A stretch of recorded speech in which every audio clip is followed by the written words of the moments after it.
அதிக எண்ணிக்கையில் மக்கள் வழிபடக்கூடிய முருகன் கோவில்களில் பத்துமலை குகை முருகன் கோயிலும் ஒண்ணு. தமிழ்நாட்டு கோவிலை போல அங்கேயும் அழகு குத்துறது, காவடி எடுக்கிறது மாதிரியான நேர்த்திக்கடன் செய்யறாங்க. இங்கே தைப்பூச திருவிழா ரொம்ப சிறப்பாவே நடக்கும். 1891ஆம் ஆண்டு இந்த கோயில் அமைக்கப்பட்டது.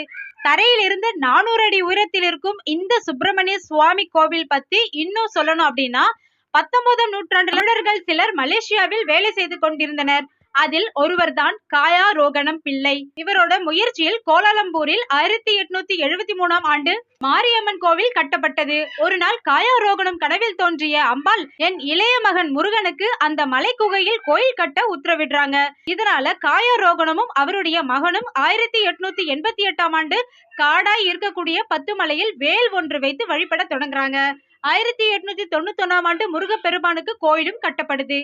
அப்படியே மக்களும் வந்து வழிபட ஆரம்பிக்கிறாங்க. இப்படி உருவானதுதான் பத்துமலை முருகன் கோவில்.